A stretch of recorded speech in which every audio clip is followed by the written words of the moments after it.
New bombshell testimony from Hillary Clinton's former campaign manager, Robby Mook, who claimed under oath this past Friday that Clinton personally approved plans to leak uncorroborated allegations, bullcrap, about Donald Trump tying him to Russia in the media. Nobody's surprised by this, but now it's on the record. Now we know the truth. We'll take a look at this bombshell moment here about the false Russia collusion allegation in tonight's Hold the Line.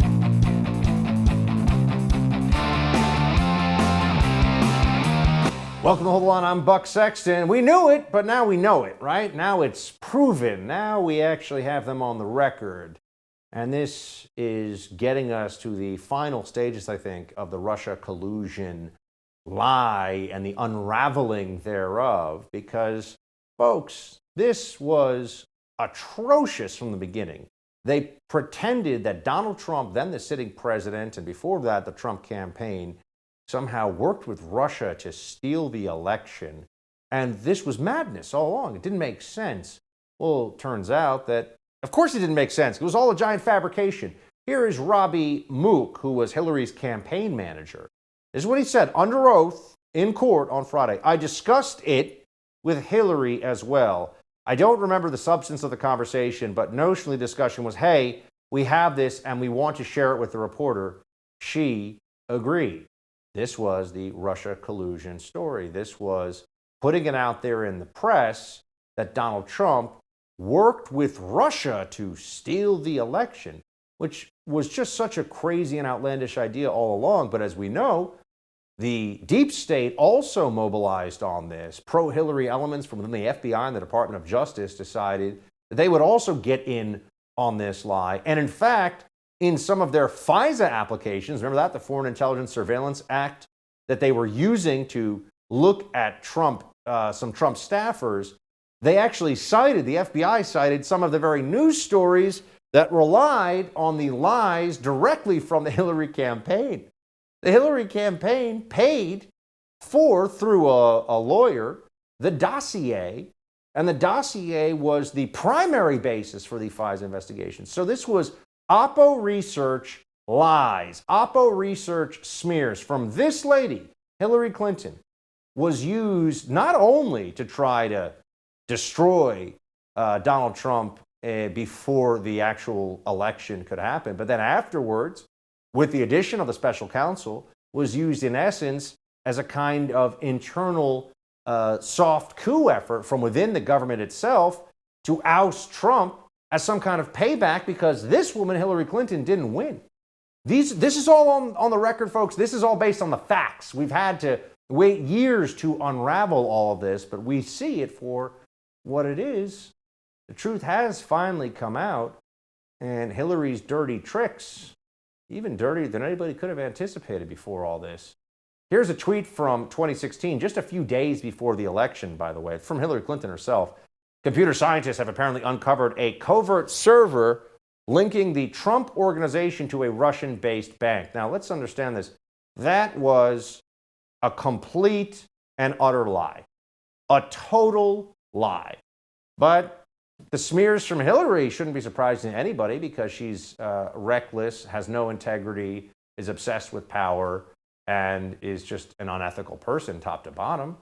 Here she is with a tweet from October of 2016, by the way. It's time for Trump to answer serious questions about his ties to Russia. What serious question? What was she even talking about? She was the one who came up with this idea. I mean, they just conjured this up. Oh, yeah, there's some rumor out there. Rumor from where? Oh, apparently she was the rumor starter, or at least part of it. And now we finally see that this wasn't just something the campaign did. It wasn't accidental. This went all to the very top. This was the opponent of Donald Trump in the 2016 election. I know it's 2022, it's taken a while to get here, but here we are, beyond a reasonable doubt, beyond a shadow of a doubt. The whole Russia collusion story, the whole Russia collusion mobilization of the Democrats to destroy Donald Trump and his presidency was a Hillary Clinton lie. This is the Wall Street Journal writing this up over the weekend with an editorial. The Clinton campaign created the Trump Alpha Bank allegation, fed it to a credulous press that failed to confirm the allegations but ran with them anyway, then promoted the story as if it was legitimate news. The campaign also delivered the claims to the FBI giving journalists another excuse to portray the accusations as serious and perhaps true.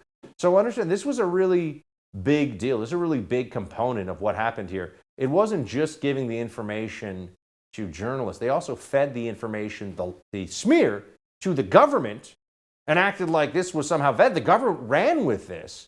It was the weaponization of pro-Hillary Democrat deep state elements from within the government, people that wanted to be close with the new Hillary campaign, wanted to perhaps get a promotion, and they pushed this investigation of Donald Trump. It was all a fraud.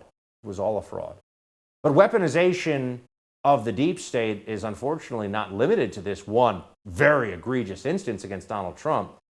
The NSBA, you will recall, they're this entity that had called, this is recent, this is under the Biden administration, this was just last year, they wanted the Department of Justice to essentially tell different parents across the country who are upset about what their kids are being taught or the shutdowns of schools and who are showing up to these school board meetings, they wanted the Department of Justice and Merrick Garland to take action to threaten these parents, essentially, treat them like domestic terrorists. Turns out in the original draft, this just came out of that NSBA letter, they called for National Guard to be deployed. We asked, this was in an original early draft of this, we asked that the Army National Guard and its military police be deployed to certain school districts and related events where students and school personnel have been subjected to acts and threats of violence. First of all, there were no acts of violence from parents. Give me a break. Threats of violence, when someone said something mean to a teacher, or not even to a teacher, usually it's a bureaucrat, an administrator, and oh, it's so sad. You're going to deploy the National Guard against parents? Remember, Merrick Garland spoke out about this and was taking this seriously. Merrick Garland was kind of telling parents across America, this is the Attorney General, folks, hey, you better watch yourself. You better not step out of line because, we're looking at you doing the bidding of some Democrat deep state education apparatus. I mean, this was outrageous. And they wanted it to be even worse than it was. Use of the federal government and the prosecutorial and investigative arms of the federal government as a weapon of politics is third world stuff that could really tear the country apart. And Democrats keep doing it because they're shameless and they simply don't care. Senior counsel at the Article 3 Project, Will Chamberlain, is going to join to discuss more about this and what former President Trump had to say about this latest Russia collusion bombshell revelation. Right now, I want to talk to you about the silencer shop. If you're like me, you believe it's your right to keep and bear arms. More than 100 million Americans identify as firearm owners, and in 2021, there were more than 3 million new gun owners in the United States. Silencer Shop is the #1 source for suppressors in the U.S. They're a Texas-based company founded in 2010 with a focus on outstanding customer service. Dedication to customers like you. It's one of the reasons they're ranked 4.9 out of 5 stars on Trustpilot. That's from over 25,000 reviews. The Silencer Shop kiosk makes the NFA process easy for your suppressor, SBR, or any NFA, National Firearms Act, item. Silencer Shop is the way to go. Check out Silencer Shop's YouTube or Instagram pages and visit silencershop.com. And by the way, if you'll be at an NRA annual meeting in Houston, May 27th and 29th, be sure to stop by their booth. Partner with Silencer Shop for the easiest way to get your suppressor today.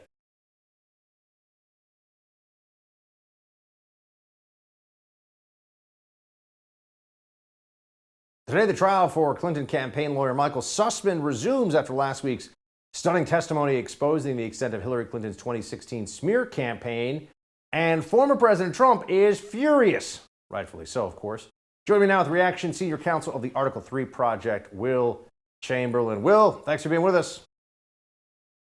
Absolutely. Thanks for having me.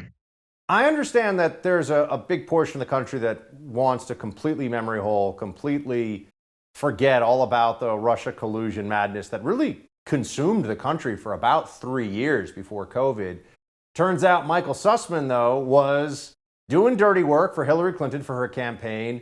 And Robby Mook gave a pretty big bombshell in court. What do you make of it?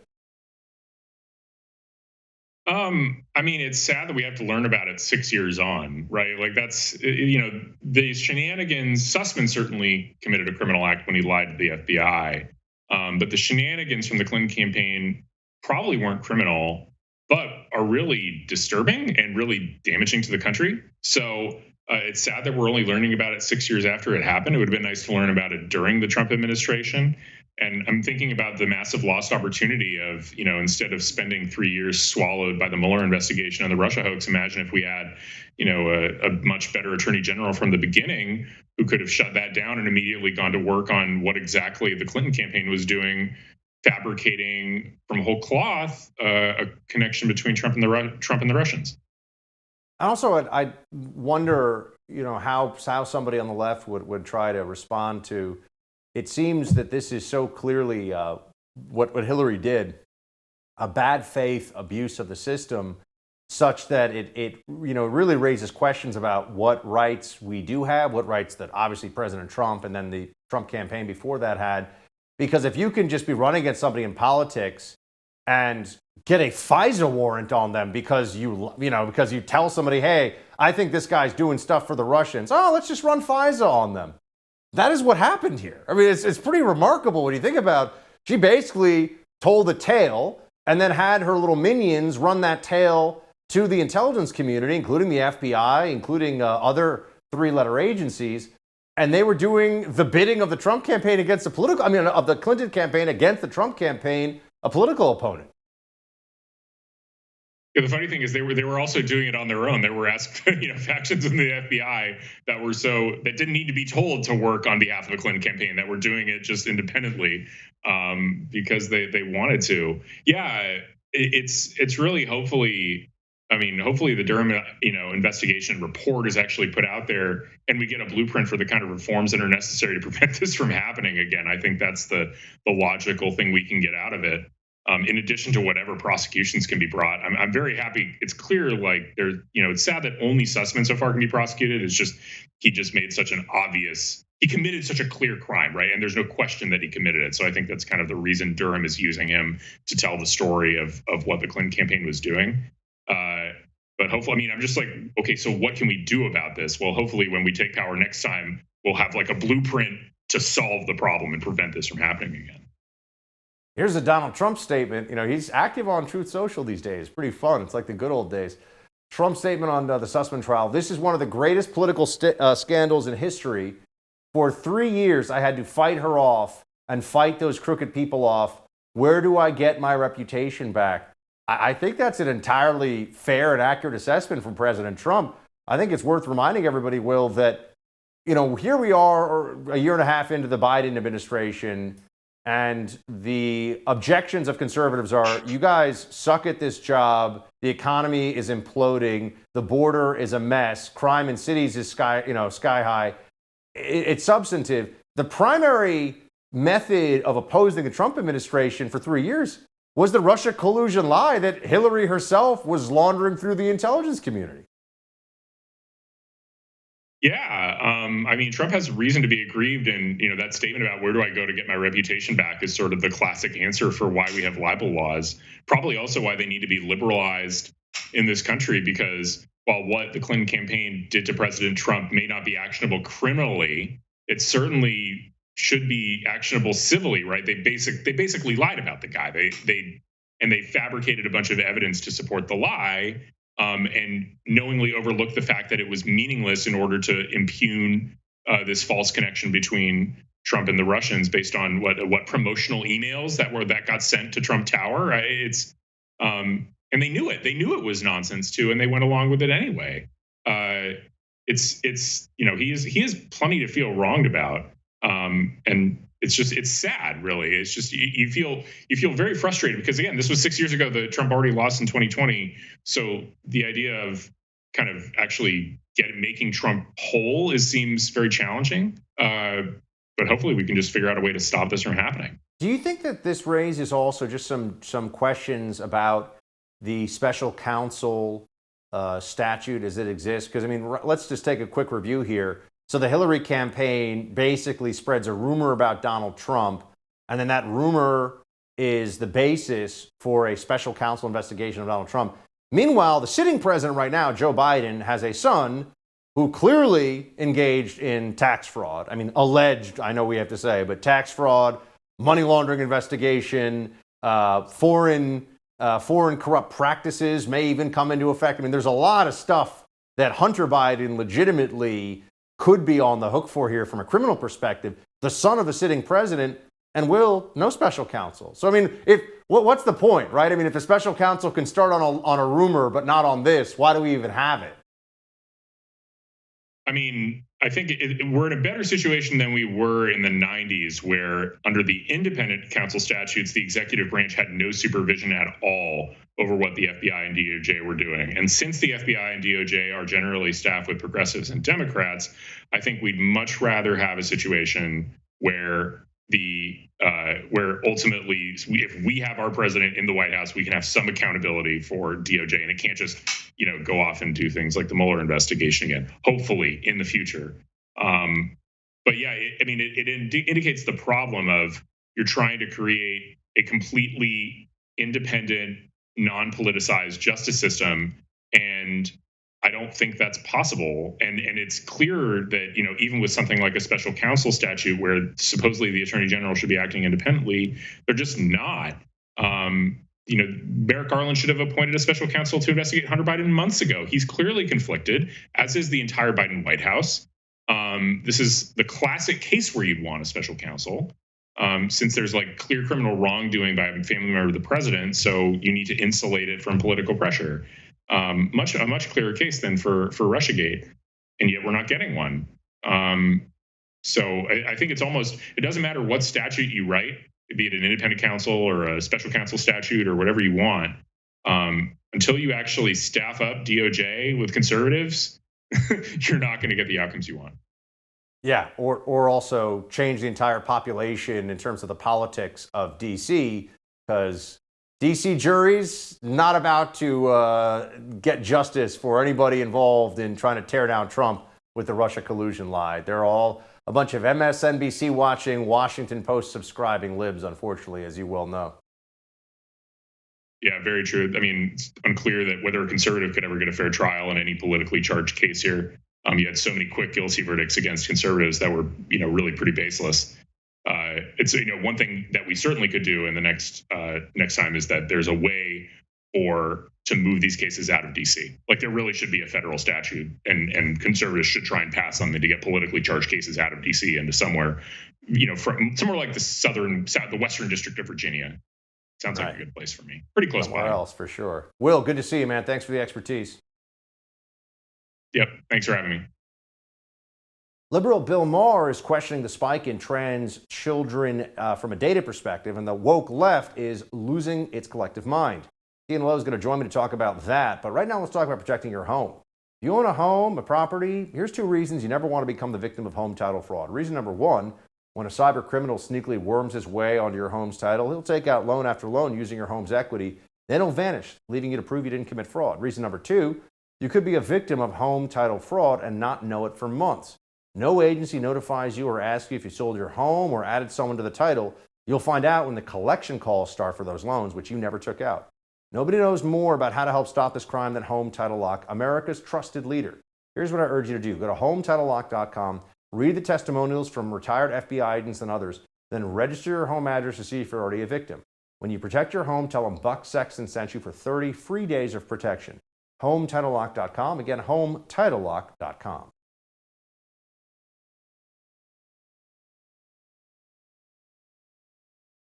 Back on April 27th, the Biden administration had reported on the creation of the Disinformation Governance Board, which was to be overseen by Nina Jankowicz, Soviet Mary Poppins.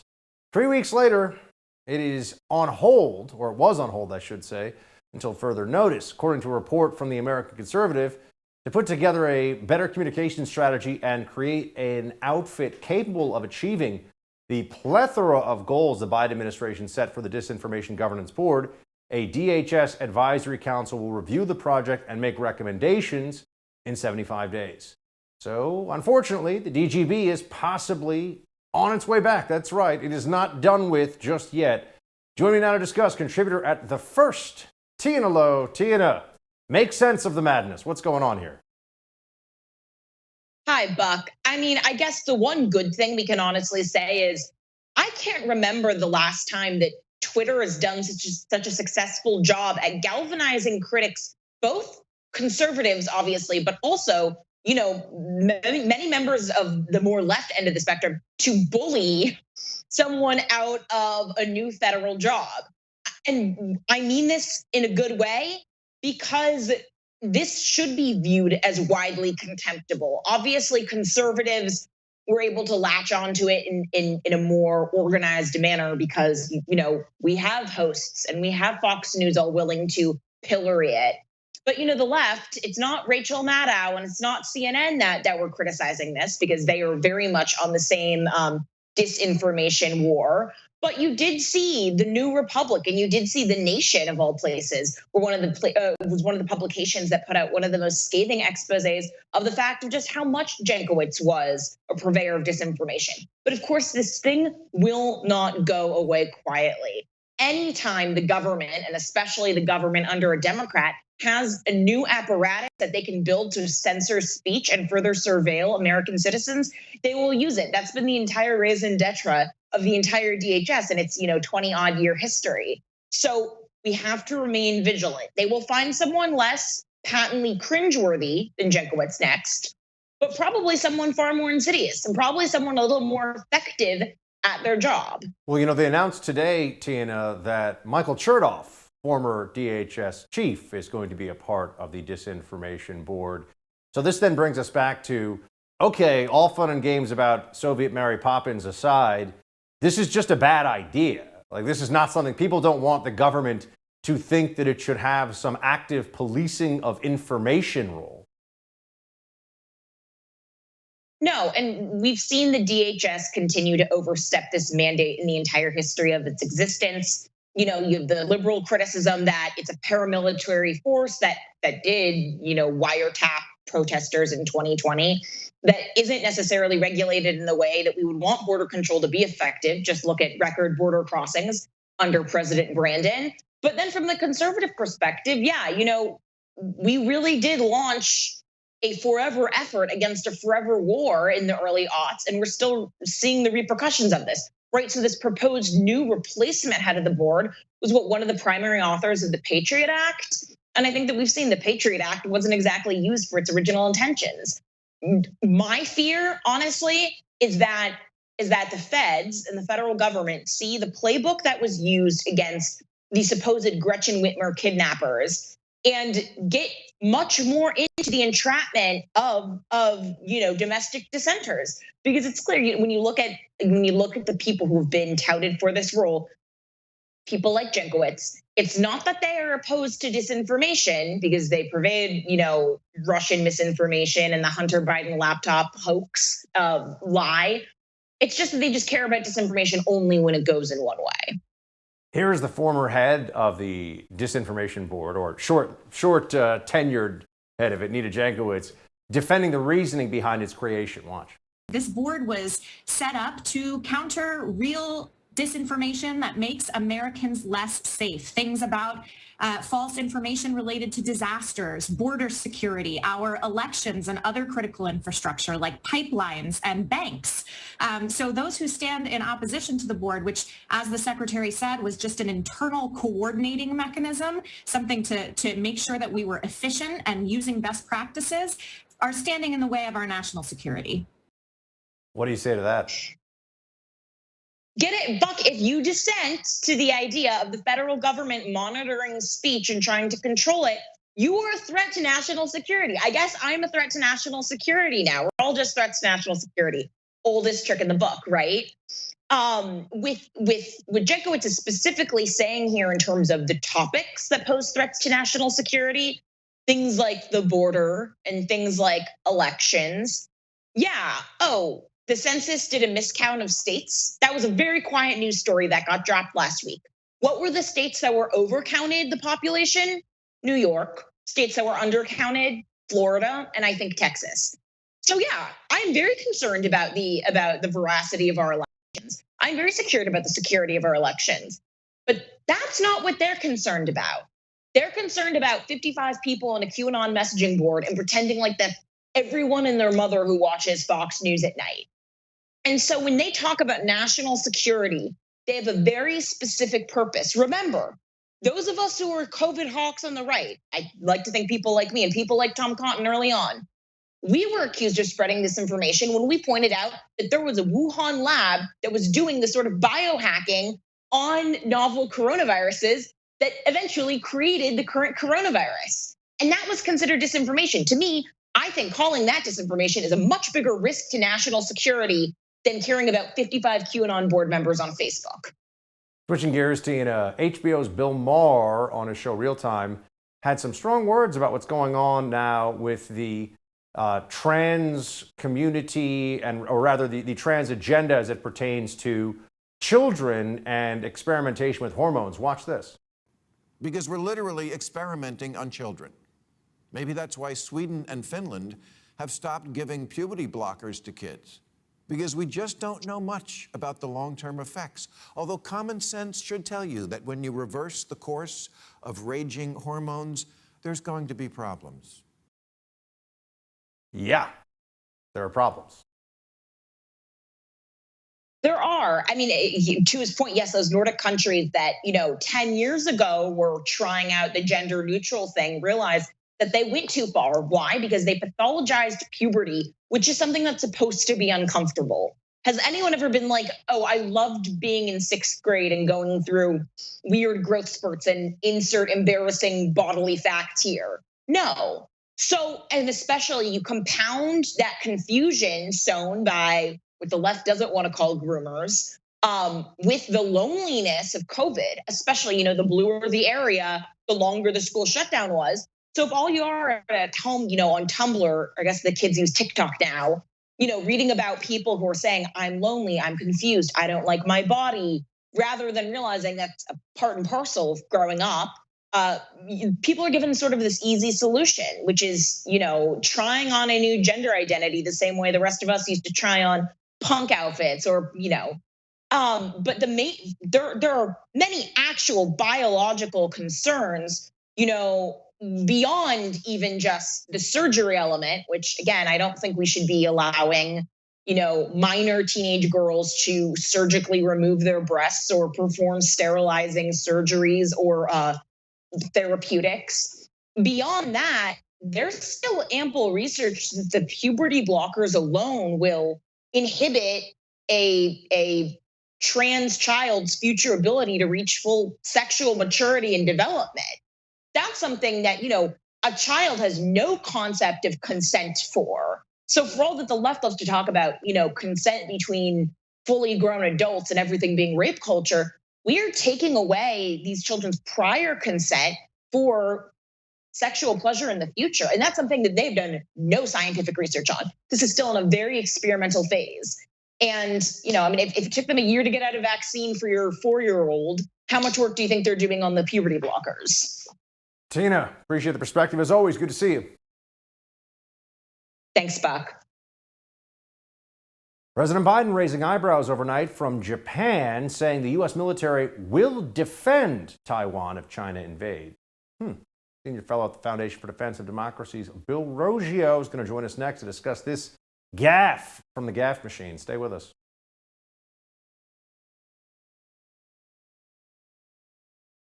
We've made a commitment. We support the one China policy. We report all that we've done in the past.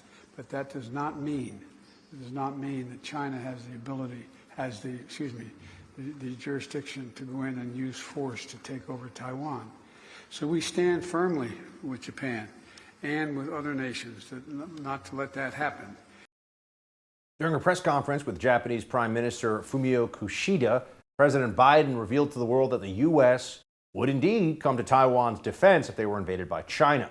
This comment comes off as conflicting, as Biden explained that he still believes in the one China policy, which states the U.S. position that the communist government in Beijing is the sole legal authority over the Asian nation and acknowledges but does not accept its claim that Taiwan is part of China. So is Biden trying to walk this back or scare China off from invading, or what? Join me now to discuss. Senior fellow at the Foundation for Defense of Democracy is our friend Bill Roggio. Bill, good to see you.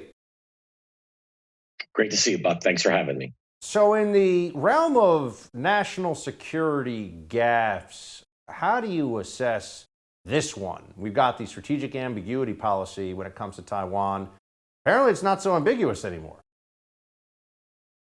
No, it's not. This is a major gaffe. I'm told that the White House officials were basically pulling their hair out as he was saying this. It's been the policy to not state that the U.S. would come to the defense of Taiwan in case of a China invasion. That was all to be left unsaid. But President Biden really upset the apple cart here, and the Chinese government is very unhappy about this. Look, I actually agree with President Biden. I do believe we should come to the defense of Taiwan if China attempts to invade. I think this is a lot easier to do because it's a naval invasion, and I think we do still remain an edge in that area. It's a little more easier for us to do, say, to prevent the invasion of Ukraine. But you don't have to say what you're doing. Just as President Biden said that we want to overthrow Putin and didn't lead to the demise of the Russian regime. And you had administration officials bragging about killing Russian generals. There's things that you say and things that you leave unsaid. And this administration doesn't know how to leave things unsaid. So what do you think Joe Biden was getting at here? I mean, you're saying that you think it probably could do more here. But so, I mean, the strategic ambiguity policy, Is that the way it should continue to be? I mean, I think people at some point start to say, what is the plan with that non-plan? Yeah, the plan with that non-plan was to not incite China, to not cause further deterioration of relations. Once you come out with that, it puts the Chinese on their back feet. It forces them to become more belligerent because its policy is that Taiwan is part of China. And as soon as the United States says that it will prevent China from militarily taking control of Taiwan, then it creates all types of internal problems within the security establishment, the political establishment inside of China. So this policy of strategic ambiguity was designed to keep the tensions low. Everyone knows that China wants to take over Taiwan. Everyone knows that the U.S. would come to the defense of Taiwan, or at least that's the unstated belief. Now that this is out in the open, it really puts relations between the United States and China. It really sets that back. So Biden goes on national television, tells the world that the U.S. would defend Taiwan. Hours later, the White House has to come in and walk back those Biden comments. New York Post reports the White House walked them back for the third time in 9 months. And for the third time since August of last year, the White House walked back comments by President Biden, again, implying the U.S. would aid Taiwan if the nation came under attack from China. I mean, I think one of the reasons this is noteworthy is not only obviously the scale of the issue. I mean, China-Taiwan is a huge national security concern and has been for a long time. But also Joe Biden, it wasn't long ago, I remember when he was part of the Obama administration, when being a seasoned, wise, steady hand on foreign policy was supposedly his calling card. It feels like that's a tough one to make that case right now. Well, after Afghanistan, it's an extremely tough case to make. And, if you're the Ukrainians, you're wondering, why isn't President Biden coming to our defense militarily? Why isn't the U.S. sticking its nose in? If you're the Afghans, you're going, wow, they abandoned us really quickly. The messaging by this administration, by President Biden himself, he does not look like a seasoned foreign policy hand. He does not look like the elder statesman. He looks like he's fumbling, and his positions, long established positions across multiple administrations, he's really upsetting this balance that existed between the U.S. and China. And this is something that drives people in foreign policy circles on both sides. It drives them crazy. Chinese government official, by the way, said that Taiwan and the U.S. are colluding against China, and they're playing with fire. Watch this one. The root cause is that the authorities in Taiwan keep pushing the independence agenda by soliciting U.S. support, and that some in the U.S. attempt to use Taiwan to contain China. They have been colluding with each other. Some people even deliberately compare Taiwan to Ukraine, despite their completely different nature, in an attempt to confuse public opinion and profit from the situation. This is playing with fire, and those who play with fire are bound to get burnt themselves. Just want to know, Bill, does the Chinese Communist Party see what's going on? Speaking of Ukraine and Taiwan, right? Do they see what's going on in Ukraine and say, oh, it turns out a pretty big nuclear power going against a neighbor that decides they want to fight could be pretty rough? Do you think that China's given this a longer look than they anticipated in terms of how Ukraine changes their thinking about Taiwan? I do think so. I think that a quick Russian success in Ukraine would have really upped the Chinese military's desires, or it would have really reinforced their desires. Maybe this is something we could do, particularly if the West did nothing. So the fact that the West backed Ukrainian military was able to withstand the assault on Kiev and is holding the Russians at bay, even though the Russians still have taken significant ground there, they did not have the success that they had wanted. The Chinese have to think through, because they have developed weapon systems, they have developed tactics and strategies, but they haven't put any of this to the test. And this is what they're looking at. What's happening in Ukraine is the Russians thought they had everything together. They thought they had all of the advantages, but the proof is in the pudding. And thinking about it, planning it, and building your weapon systems is one thing, and executing that plan is quite the other. So certainly the Chinese are having pause about maybe doing something rash in Taiwan. But one thing with that spokesman statement from the Chinese government, that's exactly the response I would have expected from the Chinese. They are going. It's going to make negotiations with the Chinese and relations with the Chinese all the more difficult. And when you're dealing with nuclear powers, you really need to be careful about what you say. And this is something the Biden administration hasn't done. Bill, always appreciate seeing you, buddy. Thanks for being with us. Thanks for having me, Buck. Always a pleasure. All right, coming up, we have Whoopi Goldberg doing everything she can to defend Nancy Pelosi. We'll get into that story in quick hits, but first, I want to talk to you about protecting your online data. Big tech is taking advantage of us. They're mining our data, remining it, selling it, and guess what? We don't benefit from that at all. And they can also count their money and abuse your privacy, and nothing happens to them, right? So if you think your emails, texts, and messages are private and safe from hackers, governments, two-faced, profit-hungry big tech, think again. That's where Secure comes in. Secure's email platform is 100% private. It's Swiss-hosted. They use their own servers in Switzerland. They have no ties to American big tech. Completely private when you use Secure. This is the way to go. Their security and privacy is unmatched. There's a reason Secure has built their company the way they have, so they can help make a stand for our privacy against the big tech monopolies. Because that's what's necessary if you want privacy and security. Look, use my discount code BUCK, and Secure will only cost you $7.50 a month for full access. That's nothing. Go to secure.com today. Create your secure email address and account. Use promo code BUCK for 25% off for a whole year. That's secure.com, secure.com, SEKUR.com, promo code BUCK. We'll be right back with Quick Hit.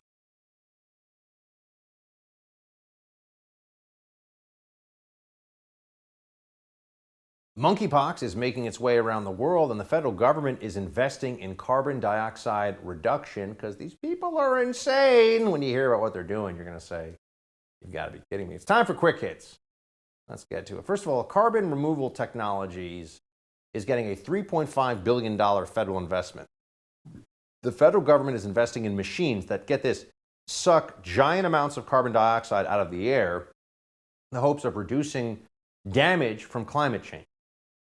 I thought this was what trees did. But anyway, the Department of Energy said Thursday it will release $3.5 billion to groups developing direct air capture and other technologies that will remove carbon dioxide, which when released in the atmosphere causes global warming. Does anyone think that this is going to have a real impact on CO2 emissions in the air? Is anyone really that dumb? I'm just wondering. Think about how many of these things this is going to be like wind farms. Oh, we're going to power the whole country with wind farms. Well, not really. I mean, we're probably about 100 years away from that. It would be catastrophically expensive and stupid to try. But hey, let's just set up giant carbon dioxide capture machines everywhere. That's going to be great. What's going to power those, by the way? Electricity. What is electricity usually required to actually make it? That's right, CO2 emissions, part of that process. But they don't even think this stuff through. It doesn't even matter. It's a religion for them. So it's all absurd. There's a new medical issue to be worried about right now, but not really, because for most people, this is just not a problem. I mean, there's only a handful of cases. With the spread of monkeypox, though, going around the world now, Belgium is going to be the first country to introduce a mandatory monkeypox quarantine as global cases rise. Monkeypox spreads kind of like the way, smallpox used to spread. Similar disease, not nearly as dangerous as that. Spreads similarly to what herpes does, for example. It's touching things. And so this is not aerosolized. It's not, you walk past someone and they've been breathing in the air, you're going to get monkeypox. Everybody needs to calm down. But as we understand it, right now, there is a tendency to health panic right away from Democrats out there who have pushed all this stuff. So people have this need that they think they have to fill, this psychological need for, oh my gosh, there's another terrible, terrifying health thing out there, and now maybe we're all going to mask up, because they're actually saying maybe you should mask up for monkeypox, which is insane. Masking up for COVID is insane. Masking up for monkeypox is bonkers on a level that I can't even describe, but people are already saying, oh, that's what we're going to do. Outrageous. But this is what we're up against, folks, because they haven't had, here's the problem. They haven't had to admit with all the COVID stuff that they're wrong. They were wrong all along. They haven't had to admit that, and so that's why they're going to keep pushing stuff and keep pretending like they have all this credibility to throw around, which they don't. Nancy Pelosi likes to talk about what a good Catholic she is, which is appalling to anybody who's actually a believing Catholic and thinks that the doctrine of the Catholic Church matters. Same thing with Joe Biden, by the way. These people are doing everything in their power in public life to destroy core church teachings, particularly on the issue of life, something that's really important. And Nancy Pelosi was told, or rather publicly, the Archbishop of San Francisco said Pelosi is not allowed to get communion. Sorry. And Pelosi's got some thinking to do about her abortion always and for any reason whatsoever for women. I mean, Pelosi's an abortion fanatic in public life as a very powerful person. Well, Whoopi Goldberg is out there trying to defend Nancy Pelosi because, if you're going to talk about church doctrine, Whoopi Goldberg, she knows a lot. Watch. The abortion rights battle is starting to blur the lines between church and state. The Archbishop of San Francisco is calling for Speaker Nancy Pelosi to be denied receiving communion because of her pro-choice stance. He's one of the priests who also called for President Biden to be denied sacrament. This is not your job, dude. That is not up to you to make that decision. No, it actually is up to him, and it is his job. Speaking of whose job it is, our commander-in-chief was arriving off a plane by himself wearing a mask and then proceeded to, check this out, remove his mask when he gets within a foot of the people that he is meeting with. This is the science! The science! These morons running around telling you, oh, I believe in the science. No, they don't know anything. They're idiots. Joe Biden is a jackass, okay? He's wearing a mask. When he's walking off the plane, he walks up to people and takes the mask off. You have to wonder, what, does Joe Biden think before you know what? It's so dumb it's not even worth it anymore. But I'd just like to show you that these people, they think that they're really smart and they believe in the science. They're not. That's it for tonight's Hold the Line. The No Spin News with Bill O'Reilly is next. Shields high.